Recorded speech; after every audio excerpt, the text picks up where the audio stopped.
जब नाश मनुज पर छाता है पहले विवेक मर जाता है। राष्ट्र कवि दिनकर से माफी मांगते हुए राष्ट्र के नाम हम इसे तब्दील कर रहे हैं थोड़ा सा।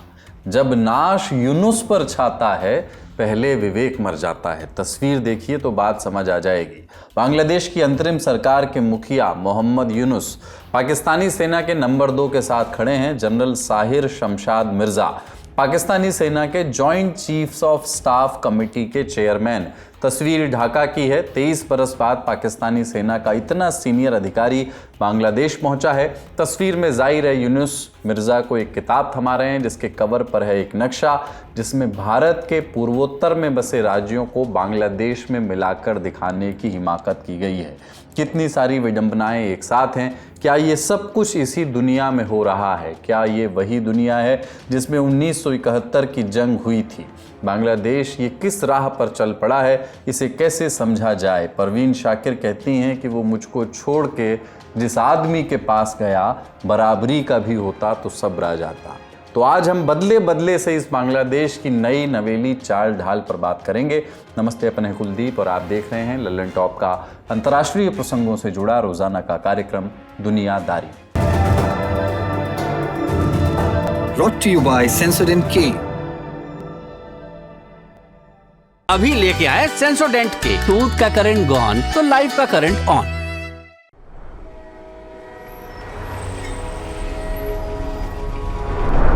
बिहार देश की सबसे घनी आबादी वाला राज्य।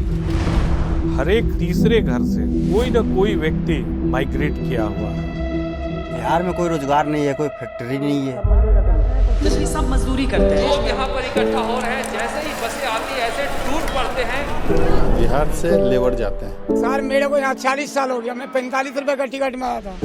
तबीयत ठीक नहीं है ना, क्या करें, मजबूरी है, करना पड़ता है। बच्चे सब अभी छोटा है। ये वो फौज हैं जिनके अंदर लड़ने की दिलेरी है लेकिन हथियार छीन लिया गया है। देश का सबसे गरीब राज्य, जहां रहते हैं सबसे ज्यादा नौजवान।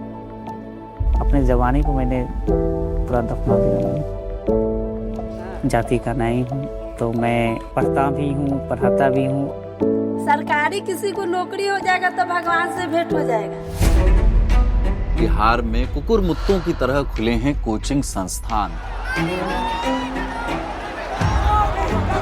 3 साल होने वाला है, फिर भी वैकेंसी नहीं आ रहा है। लेकिन 50 बहाली होती है जो बिल्कुल लीक प्रूफ होता है। सर ट्रेन पटरी पे चले ये खबर नहीं है। जो एग्जाम देने गया उस विद्यार्थी को पता है कि धांधली हुआ है, जो करा रहा है उसको धांधली को पता नहीं। लाठियां बरस गई, लाठी फूट गई है। जो 3 साल में ग्रेजुएशन हो जाना चाहिए उसको पूरा करने में 4 साल ले लिए। तो मैंने खुद से भी झेला हुआ है। नहीं हो पाएगा तो हमको लगता है कि सुसाइड के अलावा मेरे पास कोई ऑप्शन नहीं है। लेकिन बेरोजगारी की ये कहानी क्लासरूम से शुरू होती है। ये कोई भूसा रखने का गोदाम नहीं है। उसका छज्जा गिर रहा है। घर से बोरा लेकर जाते थे, उसी बोरा पर बैठते थे। अब आजकल के बच्चों को तो मालूम भी नहीं है। इस चबूतरे के चारों तरफ ब्लैक बोर्ड नजर आएंगे और ये लोग अच्छे से पढ़ाई नहीं हो पा रहा है क्योंकि यहाँ पर कम टीचर लोग हैं और वो केओस बना हुआ है, मतलब पता ही नहीं कि कौन सा टीचर किस विद्यालय में रहेगा। 4/12 कितना हुआ? अच्छा जोड़ कर लेती हो जोड़। उसको दिमाग से सोचना आना चाहिए और हाथों से काम करना आना चाहिए। क्यों लगा के बाहर निकल जाना चाहिए? जैसे कि अभी बाढ़ के समय में आया तो धान सब बह गया, सब खरीद के खाना पड़ता है। खेती की जमीन नहीं है आपके पास? नहीं है सर। जब काबिलियत है तो लड़ने दो ना, बराबरी करने दो ना। जमुना तीरे रहता को शाम नहीं आयो रे। Bihar is now ready but I think it is too late.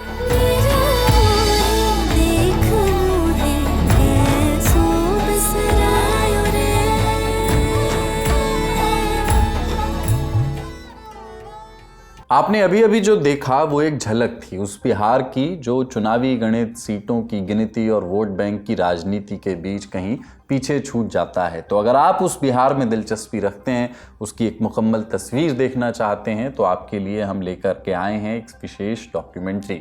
उसका नाम है बूझो तो बिहार। उसका पहला पार्ट, उसका लिंक हम आपको डिस्क्रिप्शन में दे रहे हैं, उसे देखिए और अपनी प्रतिक्रिया दीजिए।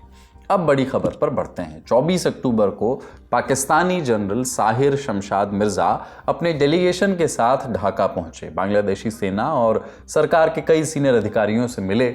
फिर 25 अक्टूबर को राजधानी ढाका में उनकी मुलाकात मोहम्मद यूनुस से हुई। इसके बाद यूनुस के दफ्तर ने एक बयान जारी किया, बताया कि मीटिंग में क्या क्या हुआ। बयान के साथ कुछ तस्वीरें आईं, जिसमें से एक थी वो तस्वीर जिसका जिक्र हमने पहले किया। तस्वीर में दिख रही किताब इसलिए खास है क्योंकि इसमें जुलाई अगस्त 2024 के छात्र आंदोलन के दौरान बने ग्राफिटी और बाकी चित्रों को दिखाया गया है। इस किताब का नाम था आर्ट ऑफ ट्रायम्फ और इस पर एक नक्शा छपा था। ये नक्शा ग्रेटर बांग्लादेश की कल्पना करता है, जिसमें भारत के पूर्वोत्तर के राज्यों को बांग्लादेश का हिस्सा दिखाया गया है। इस किताब को गिफ्ट में देना एक राजनीतिक और कूटनीतिक संकेत माना जा सकता है। ढाका ट्रिब्यून के मुताबिक ये किताब अब तक 12 से ज़्यादा विदेशी नेताओं और अधिकारियों को गिफ्ट की जा चुकी है। इनमें पूर्व अमेरिकी राष्ट्रपति जो बाइडेन से लेकर इटली की प्रधानमंत्री जॉर्जिया मेलोनी तक शामिल हैं।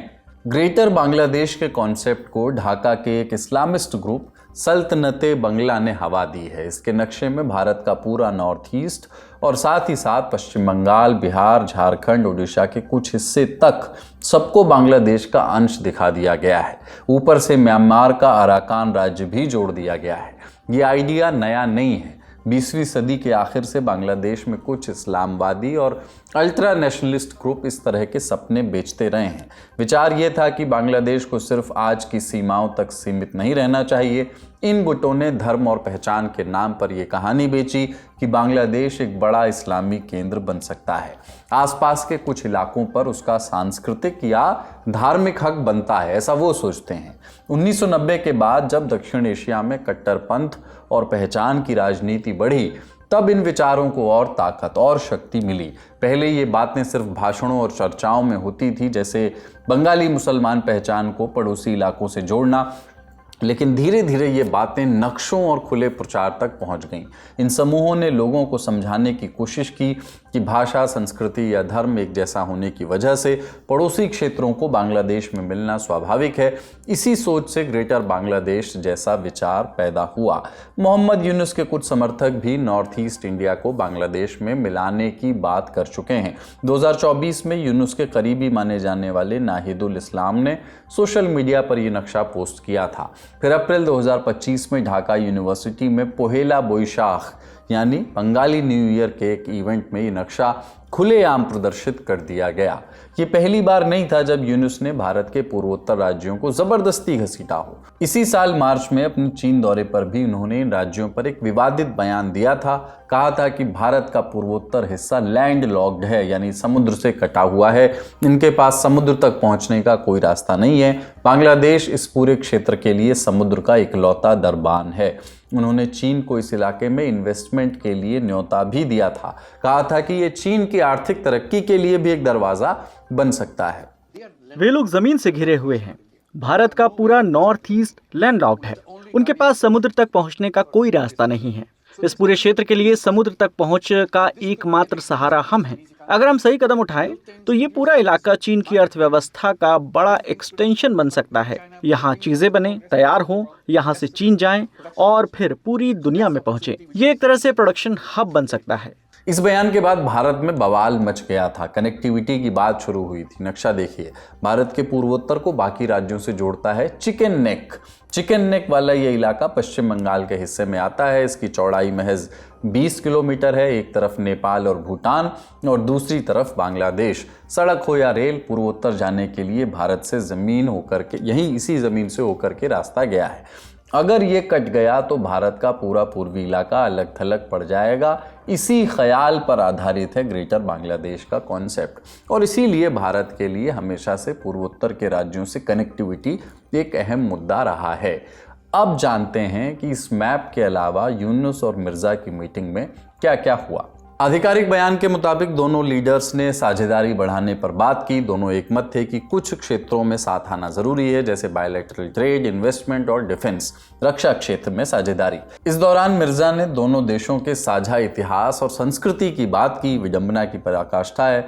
मिर्जा ने यह भी कहा कि हमारे दोनों देश एक दूसरे के ढाल बनेंगे। कराची से चिटगांव समुद्री रास्ता पहले ही खुल चुका है, अब कराची से ढाका तक हवाई रास्ता भी बहाल होगा। इन बहालियों की बात तो करेंगे, लेकिन इसके पहले एक सिलसिला आप देखिए। बांग्लादेश और पाकिस्तान की नज़दीकियां पिछले एक बरस में धीरे धीरे बढ़ती गई हैं। भारत के नज़रिए से चौंका देने वाली मुलाकातों की एक सीरीज आ रही है। ये सब शुरू हुआ था शेख हसीना के जाने के बाद। आप जानते हैं कि 5 अगस्त 2024 को हसीना ने देश छोड़ दिया था, उन्हें भागना पड़ा था। तब से वो भारत में हैं। हसीना के दौर में बांग्लादेश और पाकिस्तान रिश्ते सुधारने की राह पर कभी भी नहीं चले, लेकिन हसीना के बाद बांग्लादेश की कमान यूनुस के हाथ में आ गई थी। यूनुस को बांग्लादेशी जनता ने नहीं चुना है, लेकिन इन 14 महीनों में उन्होंने बांग्लादेश की विदेश नीति को उलट पलट कर दिया है। ये क्रोनोलॉजी शुरू हुई थी सितंबर 2024 में। सितंबर 2024 में यूएन जनरल असेंबली की मीटिंग हुई अमेरिका में। वहां मोहम्मद यूनुस और पाकिस्तान के प्रधानमंत्री शहबाज शरीफ की मुलाकात हुई। दोनों नेताओं ने कहा कि हम दोनों देशों के रिश्ते बहाल करने की कोशिश करेंगे। इसी महीने ढाका के नेशनल प्रेस क्लब में मोहम्मद अली जिन्ना की बरसी मनाई गई। बांग्लादेशी अखबार ढाका ट्रिब्यून के मुताबिक इस दौरान कहा गया कि जिन्ना हमारे राष्ट्रपिता हैं, वो ना होते तो पाकिस्तान ना होता, पाकिस्तान ना होता तो बांग्लादेश ना होता। इस कार्यक्रम में जिन्ना की याद में उर्दू गीत गजलें गाई गईं। अच्छा, जिन्ना और उर्दू का जिक्र आया तो एक कहानी याद आई, सुनिए। पाकिस्तान बना तो पश्चिमी पाकिस्तान और पूर्वी पाकिस्तान 2 हिस्सों में बना। दोनों में तकरीबन 1000 मील की दूरी थी, बीच में हिंदुस्तान था। पाकिस्तान के इन दोनों टुकड़ों के दिलो दिमाग, सोच विचार, बोली भाषा, खान पान, पहनावा, तहजीब सब कुछ अलग अलग था। धर्म के अलावा कुछ भी साझा नहीं था। चुनाचे जैसे ही पाकिस्तान आज़ाद हुआ, ये फ़र्क सामने आने लगा। पूरब की ज़बान बांग्ला थी, मगर पश्चिम से फरमान आया कि उर्दू ही पाकिस्तान की अकेली सरकारी ज़बान होगी। पूरब वालों को ये नागवार गुजरा। उन्होंने बांग्ला को भी राष्ट्रीय भाषा बनाने की मांग की। उसी दौर में जिन्ना पूर्वी पाकिस्तान गए 1948 में। लोगों को जिन्ना से उम्मीद थी, लोग उन्हें सुनने के लिए जमा हुए थे, लेकिन उन्होंने क्या कहा? उन्होंने इस मांग को मुल्क की एकता के लिए खतरा बता दिया। बांग्ला भाषा को सरकारी भाषा घोषित करने की मांग को कह दिया कि जो बांग्ला मांग रहे हैं वो पाकिस्तान को तोड़ना चाहते हैं। यहीं से भाषा आंदोलन के नाम पर आग भड़की और यही आग जब अपने चरम पर पहुंची तो पाकिस्तान के 2 टुकड़े हुए। बहरहाल अपनी क्रोनोलॉजी पर हम लौटते हैं। नवंबर 2024 में एक मालवाहक जहाज कराची से बांग्लादेश के चटगांव पहुंचा।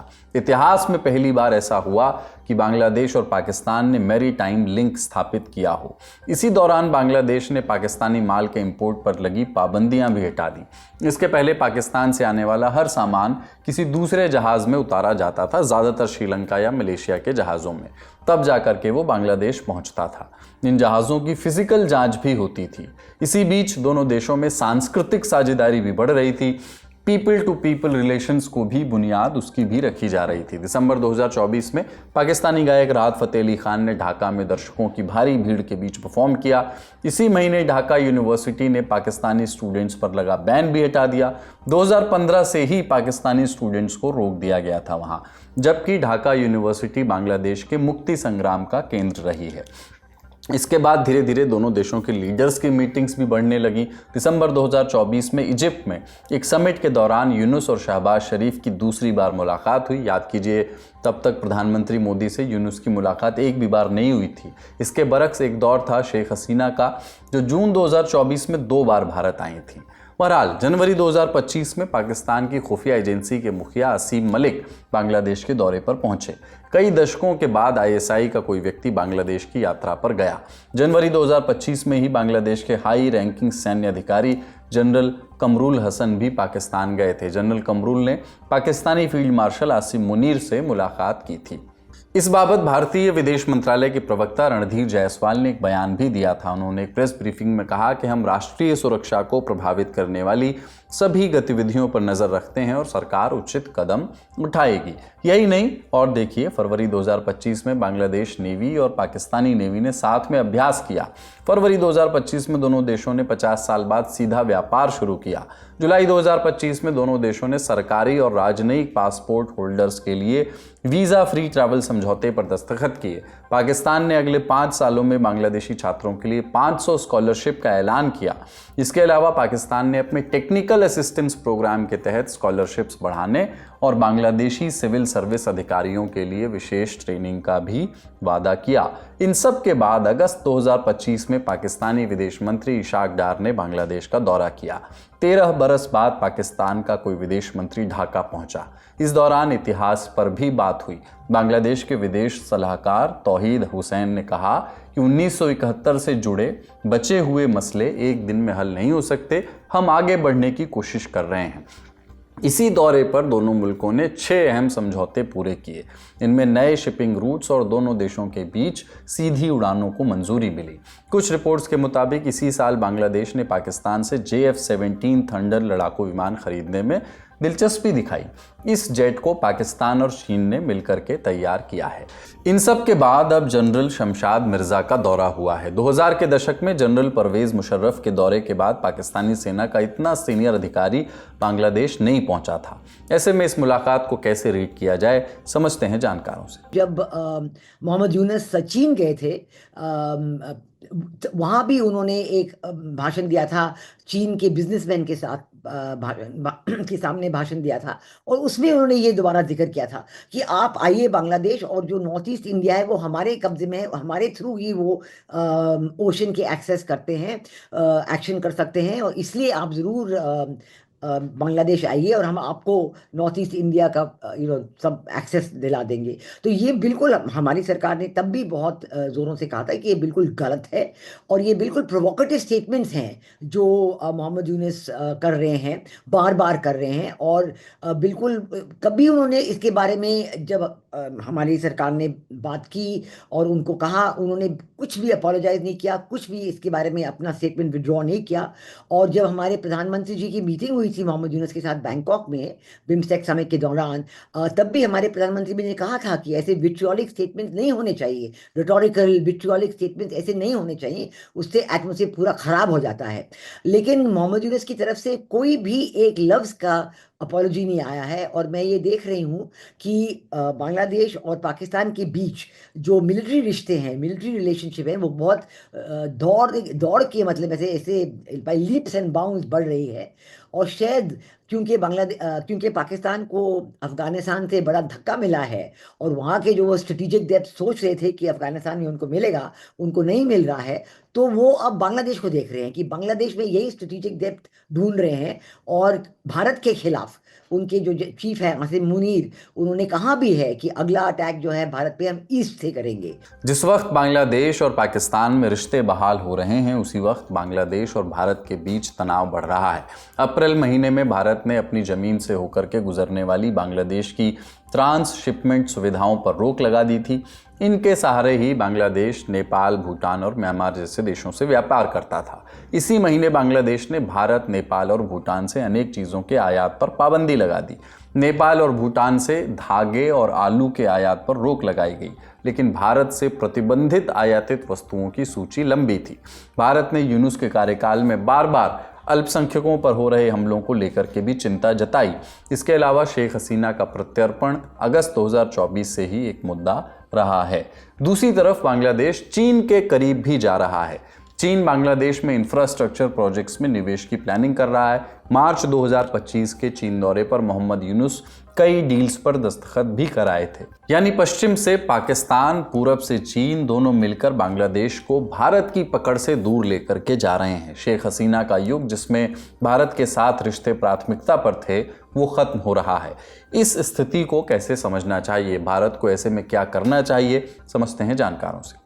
देखिए, ये जो पूरा जो uprising, so called students uprising जो कहते हैं, जो जुलाई अगस्त में होता है, ये स्टूडेंट्स अपराइजिंग था ही नहीं। ये तो एक प्लान्ड रिजीम चेंज ऑपरेशन था।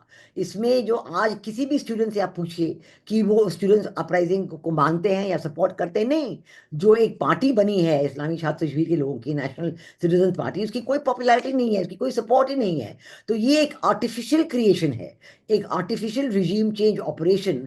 विदेशों के लोग, पाकिस्तान के जरिए, जमाते इस्लामी इसके पीछे है। तो ये बिल्कुल एक बहुत डेंजरस स्थिति क्रिएट की जा रही है कि वो, और ये जो सरकार है मोहम्मद यूनुस की, it is an unconstitutional government, illegitimate government. और वो भारत के खिलाफ कहे जाते हैं हमेशा। कभी भी उन्होंने भारत की तरफ कोई भी फ्रेंडशिप का कुछ कहा नहीं है, भारत के साथ अच्छे रिश्ते रखने की बात नहीं कही है। ये इंटरेस्ट नहीं जताया कि वो भारत में आए, हमारे लोगों से मिलें, उनसे बातचीत करें। हमारे फॉरेन सेक्रेटरी वहाँ गए थे, उनकी तरफ से कुछ भी ऐसा नहीं इंटरेस्ट दिख रहा है। तो भारत इसको बहुत गहरे तरीके से देख रही है, और ज़रूर हम इसका अपना अंदाज़ा, हमारी सरकार इसका अंदाज़ा लगा रही है कि इनके ऑब्जेक्टिव्स क्या हैं। और हमारी तरफ से तो कोई कमी नहीं रही है। अगर कोई भी उनकी तरफ से गलत फहमी हुई कि वो कुछ कर सकते हैं भारत के खिलाफ, ये बिल्कुल ऐसे हो ही नहीं सकता है, क्योंकि ये तो बहुत लालमुनी घाट वगैरह की बातें कर रहे हैं। तो ये ऐसी चीज़ें जो हैं, पर हमारी सरकार इस पर बहुत कड़ी नज़र रख रही है, और ज़रूर उनकी तरफ से जवाब होगा। हमारा बड़ी खबर सेगमेंट यहीं तक, अब सुर्खियों की ओर बढ़ते हैं। सबसे पहले अर्जेंटीना की बात। यहां राष्ट्रपति हेवियर मिलेई की पार्टी ने 26 अक्टूबर को हुए मिड टर्म चुनावों में जीत हासिल की। ये चुनाव उनके लिए बहुत अहम थे, क्योंकि अमेरिकी राष्ट्रपति डोनाल्ड ट्रंप पहले ही कह चुके थे कि वे अर्जेंटीना को आर्थिक मदद तभी देंगे जब मिलेई चुनाव जीतेंगे। चुनाव में मिलेई की पार्टी को 40% से ज़्यादा वोट मिले। जीत के बाद मिलेई ने कहा कि आज से एक महान अर्जेंटीना बनाने की शुरुआत होती है। चुनाव में दांव पर निचले सदन की 257 में से 127 सीटें थीं, जबकि सीनेट के भी 24 सीटों पर चुनाव हुआ था। इनमें से मिलेई की पार्टी ने निचले सदन में 64 और सेनेट में 12 सीटों पर जीत दर्ज की। बात करें मतदान की, तो इन चुनावों में 68% वोटिंग दर्ज की गई, जो अर्जेंटीना में 1983 में लोकतंत्र लौटने के बाद सबसे कम है। देश में वोट देना ज़रूरी है, लेकिन ना आने पर जुर्माना 50 सेंट से भी कम है, इसलिए लोग इसे गंभीरता से नहीं लेते हैं। मिलेई की ये जीत ट्रंप के लिए भी सफलता मानी जा रही है। उन्होंने खुलकर मिलेई का समर्थन किया था और कहा था कि अमेरिका की 20 अरब डॉलर की फाइनेंशियल मदद इन्हीं चुनावों की सफलता पर निर्भर है। मिलेई को ट्रंप और उनकी मागा सोच का बड़ा समर्थक माना जाता है। वहीं अमेरिका के लिए अर्जेंटीना साउथ अमेरिका में चीन के बढ़ते दबाव को काउंटर करने का जरिया है। मिलेई की कुछ नीतियों की दुनिया में तारीफ भी हुई है। उन्होंने महंगाई को 160% से घटाकर करीब 30% तक ला दिया। इससे गरीबी कम हुई है। सख्त बजट वाली नीतियों की वजह से सरकार को घाटे की जगह सरप्लस मिला है, जिससे अंतर्राष्ट्रीय कर्ज देने वाले खुश हैं। अगली खबर रूस से है। मॉस्को ने दावा किया है कि उसने बुरेवस्तिनिक नाम की एक खास मिसाइल का सफल टेस्ट कर लिया है। खास इसलिए क्योंकि ये मिसाइल न्यूक्लियर पावर से चलती भी है और न्यूक्लियर वॉरहेड ले जाने में सक्षम भी है। रूस के राष्ट्रपति व्लादिमीर पुतिन का कहना है कि इस मिसाइल को आज या आने वाले वक्त में कोई भी डिफेंस सिस्टम नहीं रोक सकता। टेस्ट के साथ साथ रूस ने अपने न्यूक्लियर फोर्सेस की एक बड़ी मिलिट्री ड्रिल भी की। बताया जा रहा है कि मिसाइल ने लगभग 15 घंटे उड़ान भरी और करीब 14,000 किलोमीटर का सफर तय किया। बुरेवस्तिनिक का मतलब होता है स्टॉर्म पेट्रिल, जो एक समुद्री पक्षी का नाम है। इस मिसाइल को रूस सालों से डेवलप कर रहा था। इसे सबसे पहले पुतिन ने 2018 में दुनिया के सामने पेश किया था। नेटो इसे SSC-X9 स्काईफॉल नाम से पहचानता है। इस मिसाइल की सबसे बड़ी खासियत यह है कि ये न्यूक्लियर रिएक्टर से चलती है, यानी इसे ईंधन भरने की बार बार ज़रूरत नहीं पड़ती। ये कई घंटों नहीं बल्कि कई दिनों तक हवा में रह सकती है और दुनिया के किसी भी हिस्से को निशाना बना सकती है। रूस का दावा है कि ये मिसाइल बहुत नीचे भी उड़ सकती है, सिर्फ 50 से 100 मीटर की ऊंचाई पर। इतनी कम ऊंचाई पर उड़ने वाली मिसाइलों को रडार से पकड़ना मुश्किल होता है। अगली सुर्खी अमेरिका से। अमेरिकी विदेश मंत्री मार्को रूबियो ने कहा है कि अमेरिका पाकिस्तान के साथ अपने रिश्ते को मजबूत करना चाहता है, लेकिन भारत की कीमत पर नहीं। रूबियो ने कहा कि हमें पता है कि भारत पाकिस्तान के बीच पुराने तनाव हैं, लेकिन हमारा काम है कि जितने देशों के साथ हो सके दोस्ती के रास्ते ढूंढें। हम पाकिस्तान के साथ आतंकवाद के खिलाफ काम करते आए हैं और अब इसे और बढ़ाना चाहते हैं, लेकिन ये भारत या किसी और के साथ हमारे अच्छे रिश्तों की कीमत पर नहीं होगा। जब उनसे पूछा गया कि क्या भारत ने अमेरिका पाकिस्तान की नज़दीकी पर चिंता जताई तो रूबियो ने कहा कि भारतीय डिप्लोमेसी में समझदार हैं, वे जानते हैं कि हमें कई देशों से रिश्ते रखने पड़ते हैं, उनके भी कुछ देशों से रिश्ते हैं, ये समझदारी विदेश नीति का हिस्सा है। पाकिस्तान के साथ अमेरिका के रिश्तों पर एक पत्रकार ने सवाल किया, पूछा कि क्या ये दोस्ती इसलिए बढ़ी क्योंकि ट्रंप ने भारत पाकिस्तान के बीच युद्ध रोकने में मदद की। इस पर रूबियो ने कहा कि नहीं, मुझे लगता है कि हमने इससे पहले ही पाकिस्तान से बात शुरू कर दी थी, हम उनके साथ रणनीतिक दोस्ती फिर से बनाना चाहते हैं, हमें लगता है कि हम कई चीज़ों पर एक साथ काम कर सकते हैं। आज का दुनियादारी यहीं समाप्त होता है। अपना और अपनों का ख्याल रखिए, देखते रहिए दी ललन टॉक। शुक्रिया।